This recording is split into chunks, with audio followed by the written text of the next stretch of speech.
Audio book वाङ्मय 66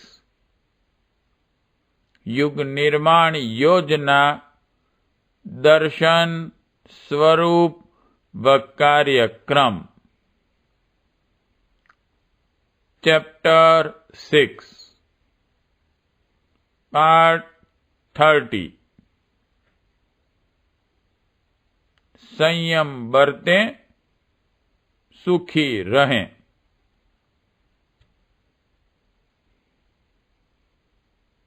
मनुष्य के शरीर और मन में शक्तियों का अकूत भंडार भरा पड़ा है। उनको नष्ट होने से बचाया जा सके और उस बचत का सदुपयोग किया जा सके तो अभिष्ट दिशा में आशाजनक सफलताएं प्राप्त की जा सकती हैं। इस तथ्य को न समझकर हम अपनी बहुमूल्य शक्तियों का निरर्थक अपव्यय करते रहते हैं और ईश्वर प्रदत्त शक्ति भंडार को खोकर खोखला, रुग्ण, अशक्त और असफल जीवन जीते हुए मौत के दिन पूरे करते हैं।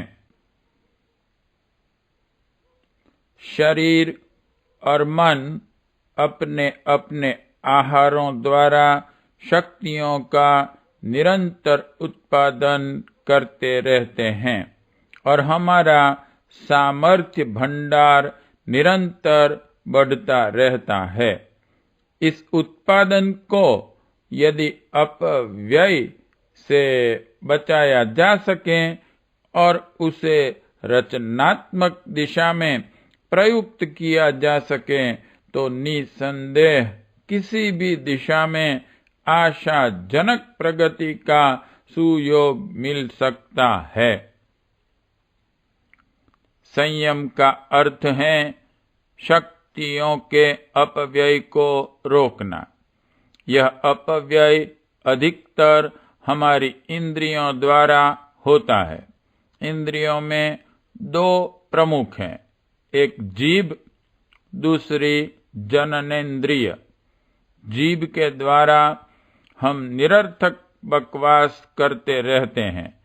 निंदा, चुगली, शेखी तथा गप्पे हाँकने में जिह्वा की बहुत भारी शक्ति का अपव्यय होता है।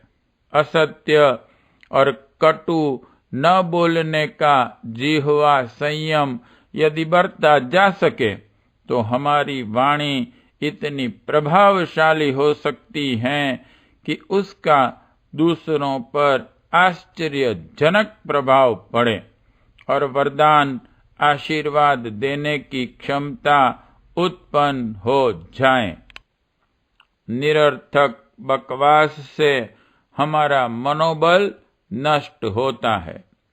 वाचाल व्यक्ति की अंतरंग क्षमता खोखली होती जाती है और वह एक दिन विदूषक मात्र रह जाता है। मौन को तप माना गया है। तपस्वियों जैसा मौन तो हर किसी के लिए संभव नहीं, पर इतना तो कोई भी कर सकता है कि अनर्गल बकवास पर नियंत्रण करें और उतना ही नपा तुला बोलें जो अपने तथा दूसरों के लिए आवश्यक एवं हितकर हों।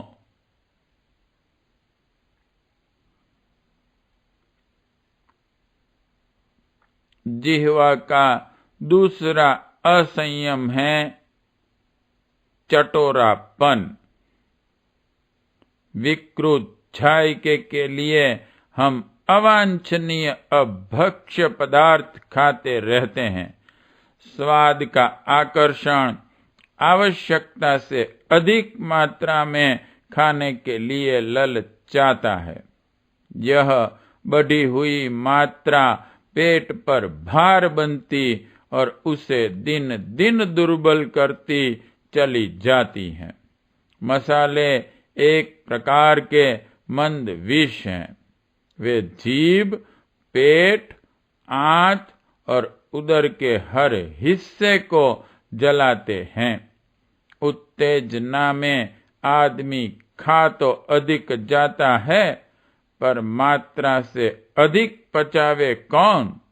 धीरे धीरे अपच बढ़ता जाता है और पाचन तंत्र इतना कमजोर बन जाता है कि स्वल्प मात्रा में आहार पचाना भी कठिन पड़ता है। यहीं से दुर्बलता और रुग्णता की नींव पड़ती है।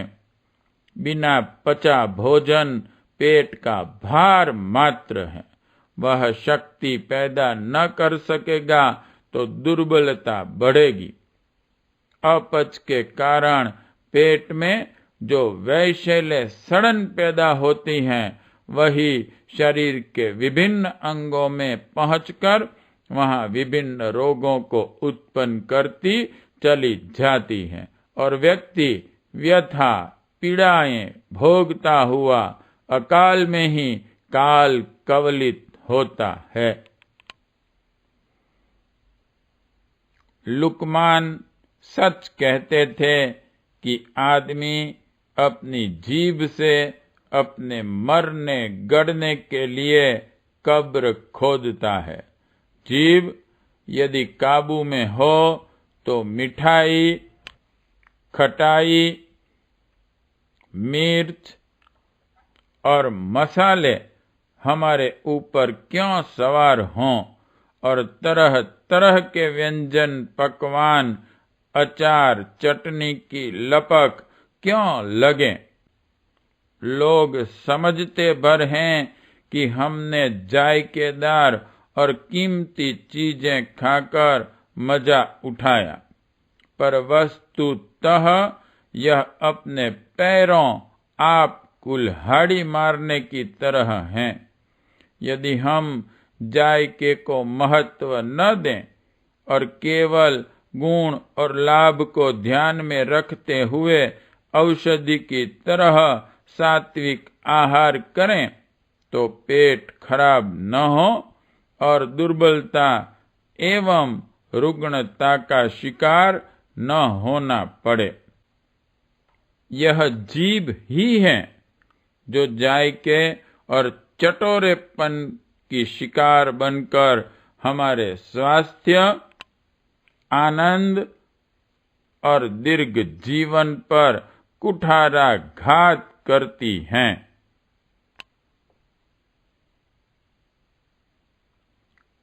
जननेन्द्रिय का संयम और भी अधिक महत्वपूर्ण है। शरीर जो कुछ उपलब्ध करता है, उसका सार तत्व दूध में से घी की तरह बचाता है। इसी का नाम शुक्र, वीर्य और अंततः ओजस है। चेहरे पर चमक, वाणी में प्रभाव, आंखों में ज्योति, मस्तिष्क में मेघा, स्वभाव में साहस इसी तत्व का प्रतिफल है। देह में यह थोड़ी सी बूंद रहती है, पर वे समग्र प्रतिभा के रूप में प्रकाशवान बनती हैं। इसमें इतनी सामर्थ्य है कि अपने जैसे कितने ही नए मनुष्य विनिर्मित कर सकें। इस आश्चर्यजनक शक्ति को सर्प की मणि की तरह कहा जा सकता है। कहते हैं कि सर्प अपनी मणि जब खो बैठता है, तब उसकी देह निर्जीव जैसी बन जाती है। मनुष्य की भी यही स्थिति है। इस सार तत्व का जितना भी अपव्यय करता है, वह शारीरिक और मानसिक दृष्टि से उतना ही दुर्बल बनता चला जाता है। कामुक व्यक्ति न निरोग रह सकते हैं और न दीर्घ जीवन का आनंद ले सकते हैं। उन्हें अनेक रोग घेरे रहते हैं और मनस्विता गंवाकर दीन, दुर्बल, कायर, भीरू, अस्थिर और अन्य मनस्क बनते चले जाते हैं। ब्रह्मचर्य की दिशा में असंयम बरतने वाले रुग्ण और दुर्बल संतान ही उत्पन्न करेंगे। कामुकता पर अंकुश लगाना, ब्रह्मचर्य का समुचित ध्यान रखना, जननेन्द्रिय का संयम बरतना हर विचारशील व्यक्ति के लिए आवश्यक है। जिसे शारीरिक परिपुष्टता, दीर्घ जीवन और समर्थ मनस्विता की आवश्यकता है, उसे यह तथ्य गांठ बांध लेना चाहिए कि शरीर के सार तत्व को खिलवाड़ का विषय न बना लें। संतान वृद्धि की जितनी आवश्यकता हो, उसके अनुरूप वासना में ढील दें, अन्यथा इस दिशा में आवश्यक मर्यादाओं का निरंतर पालन करता रहें। विवाह का उद्देश्य दो आत्माओं का पवित्र गठबंधन और एक दूसरे के शारीरिक, मानसिक सार तत्व को नष्ट भ्रष्ट करने में जुट जाने का नाम विवाह मैत्री नहीं है। यह तो प्रत्यक्ष शत्रुता है। दाम्पत्य जीवन के बाहर का दुराचार तो अति कुत्सित है। अप्राकृतिक दुर्बुद्धि का लुक छुप कर प्रयोग आज नव युवकों में बहुत बढ़ चला है। इस दुर्व्यसन से वे कलियां असमय ही मुरझा जाती हैं। जवानी का आरंभ भी नहीं हुआ कि बुढ़ापे ने आ घेरा। कितने ही नासमझ लड़के जिस डाल पर बैठना उसी को काटना की दुर्बुद्धि चरितार्थ करते रहते हैं। इन्हें सिखाया जाना चाहिए कि जीवन रस को फुलझड़ी समझकर उसे जलाने का कौतूहल न बरतें। यह खतरनाक खेल है जिसकी कीमत आगे चलकर भारी पश्चाताप के साथ चुकानी पड़ेगी। इसी प्रकार नर नारी के बीच पवित्र बंधनों की पूर्ण परंपरा में विष घोलना हर दृष्टि से अवांछनीय है। प्रेम और मैत्री का अर्थ कामुकता नहीं है। शुभ चिंतक और हितैषी होने का अर्थ अपने प्रिय पात्र का चरित्र गिराना और उसे अपने गृहस्थ जीवन के प्रति अनास्थावान बनाना नहीं है।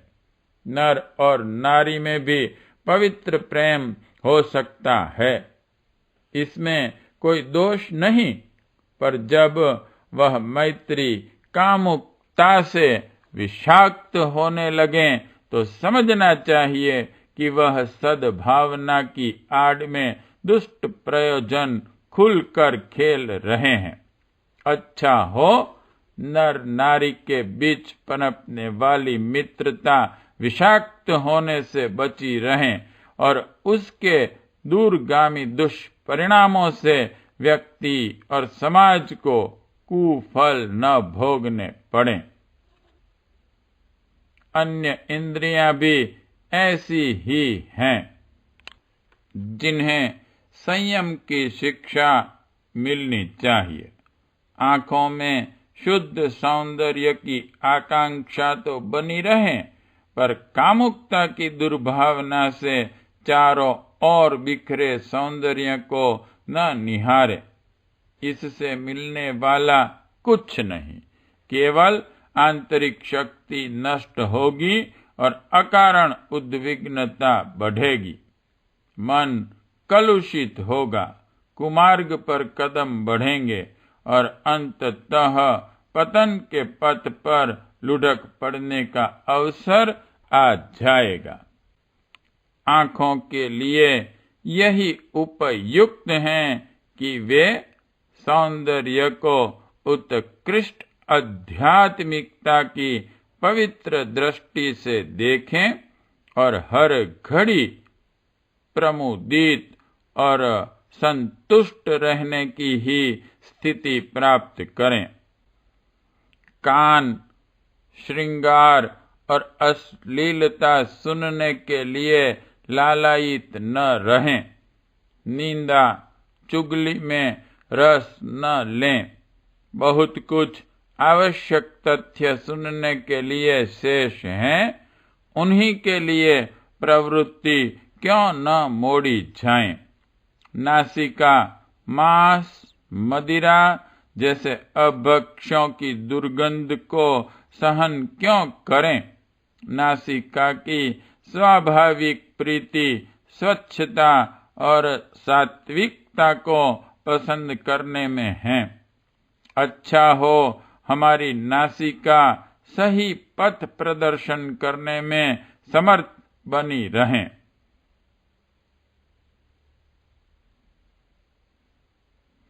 संयम अर्थात शक्तियों का संचय।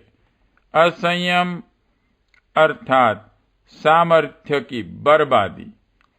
यह मोटा तथ्य है कि बर्बादी का अवलंबन करने वाला एक दिन देवालिया बन जाता है और जो थोड़ा थोड़ा बचाता रहता है उसकी संपदा समय समय पर अनेक सुविधाएं प्रस्तुत करती हैं। इंद्रियों का संयम अपने आप को बर्बादी से बचाकर समृद्धि की ओर अग्रसर करने का बुद्धिमत्तापूर्ण प्रयास है। इसी में हम सबका कल्याण है। प्रश्न 1। संयम का अर्थ समझाते हुए उसके महत्व पर प्रकाश डालिए। 2। संयम कितने प्रकार का होता है। 3। किसी संयम के प्रकार एवं लाभ बताओ। 4।